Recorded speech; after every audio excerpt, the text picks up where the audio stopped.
Hey everyone, time for another Short Fiction Friday.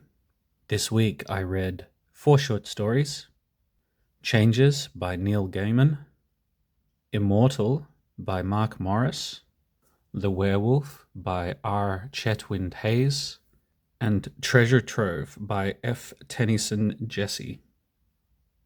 I'll start with Changes by Neil Gaiman. This story was first published in 1998. It was a little bit difficult to find where it was first published. Probably either in Crossing the Border, Tales of Erotic Ambiguity, edited by Lisa Tuttle, or Smoke and Mirrors, which is a collection of Neil Gaiman short stories and poetry.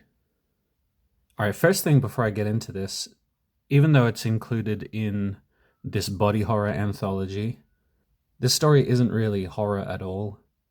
I can see why editors would want to include it. Neil Gaiman is a popular author, or at least he used to be popular, so I'm sure including his name here would have helped sell a few books. But yeah, not really horror, and Neil Gaiman doesn't treat it as horror. So this is more of a science fiction short story. The basic concept is there's this scientist, Rajit, and he invents a cure for cancer. The side effect of this cure is that it also changes the patient's gender. But the story doesn't really focus on like the plot or the character of Rajit. It's more about the cultural changes that this cure leads to. So yeah, very much like a speculative science fiction thing. For example, for transgender people, it makes all their other medicines immediately obsolete. It talks about how some cancer patients, even though it would totally cure their cancer, they still don't want it because they don't like the idea of changing genders. It talks a little bit about the black market for this drug. All these kinds of things that are just little snippets of social commentary, essentially. These are all interesting ideas told in somewhat of a sometimes rambling, non-cohesive style. And if we're taking this concept sort of seriously as a speculative science fiction thing, some of the future changes in society Gaiman kind of came up with didn't seem to follow from the invention to me. For example, he's talking about how people who take this medicine are in some ways taboo. He's talking about people being checked at like a nightclub entrance. To me, it seems like if there was a medicine like this, the taboo would completely drop, right? If it's so easy to just change gender with no effort at all at a low cost, then surely it would lead to more acceptance rather than less. And maybe you could expect some pushback, but I'm not sure why like nightclubs would suddenly be checking for the possibility that you've taken this drug. So overall, this was alright. It was fine. Not really long enough or enough meat on this to be really enjoyable for me. I have read one other Neil Gaiman thing, I think. I tried to get into Sandman years and years ago, and I found that incredibly boring. So this short story was better than Sandman, at least. Alright, the next thing I read was Immortal by Mark Morris. This was first published in 1994 for this particular anthology. This short story follows police who are investigating a serial killer, and our main character, Jackson, gets a call from the killer who arranges a meeting. This story was a fun, if kind of cheesy read. It was quite gory, a lot of detail about the mutilated bodies, and it did have a little bit of an interesting spin on the werewolf mythos, so it was a little bit different to your standard werewolf. Yeah, the main complaint I had would have been that I did find the dialogue to be a bit cheesy or over the top. I'm still interested in reading some other Mark Morris things. All right, the next thing I read was also in this anthology.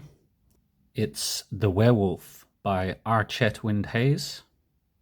This story was first published in 1978 in the Fourth Armada Monster book that was edited by Chetwynd-Hayes himself.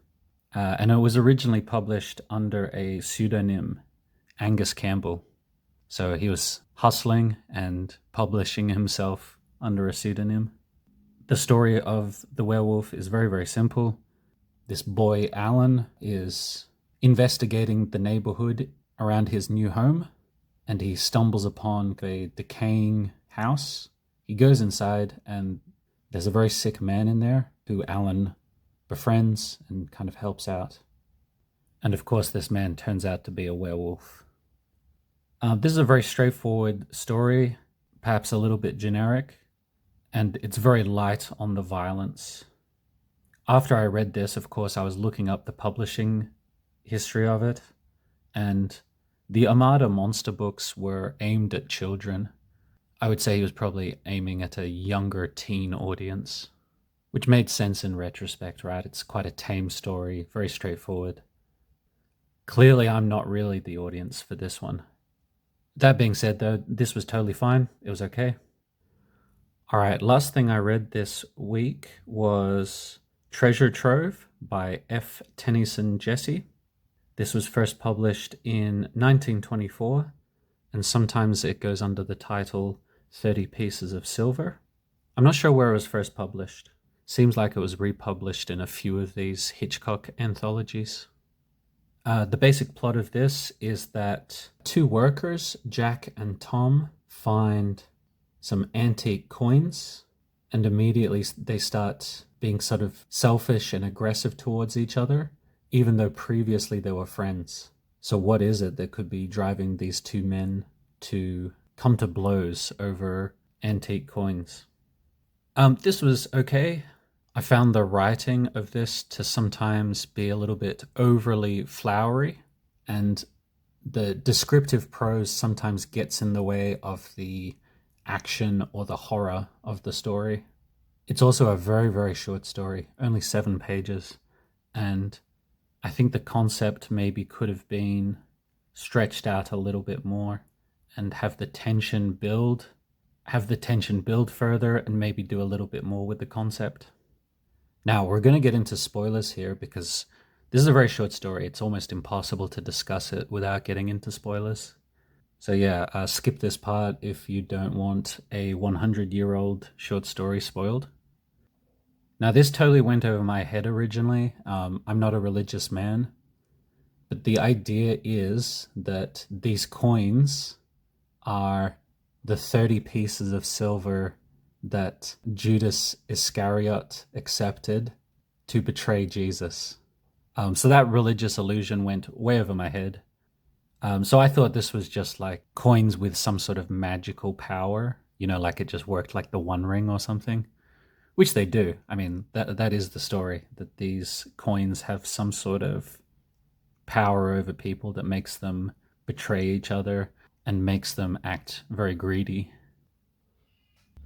All right, and if I were to rank these short stories, actually none of them are going to make the top 15 here. Okay, so I'll put my top 15 list up on the screen. All of these short stories were fine. There was nothing wrong with them. They're all okay to slightly good, but nothing blew me away. Nothing's going to make the top 15. So this week there was no really bad ones, but also nothing especially good. All right, let's pick some new short stories to read. The way this works is very simple. Got book 1 here through to book 6 here. The 6-sided die selects the book. The 12-sided die selects the story within the book. First roll.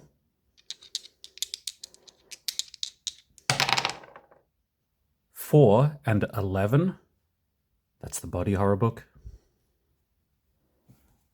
The ones with pencil marks I skip over. I've already read those. 1, 2, 3, 4, 5, 6, 7, 8, 9, 10, 11. We're reading Region of the Flesh by Richard Christian Matheson, and that's only 5 pages. So I'm going to keep rolling the dice until I get to at least 50 pages. Second roll. 3 and 12. That's Spellbinders in Suspense. All right, well, there's not 12 stories left in this book. So we'll just read the last one there. That's P. Moran, Diamond Hunter by Percival Wilde. And that's 26 pages long.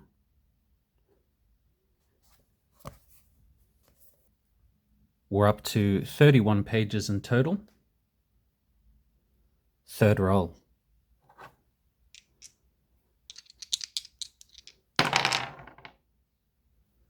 1 and 1. How about that?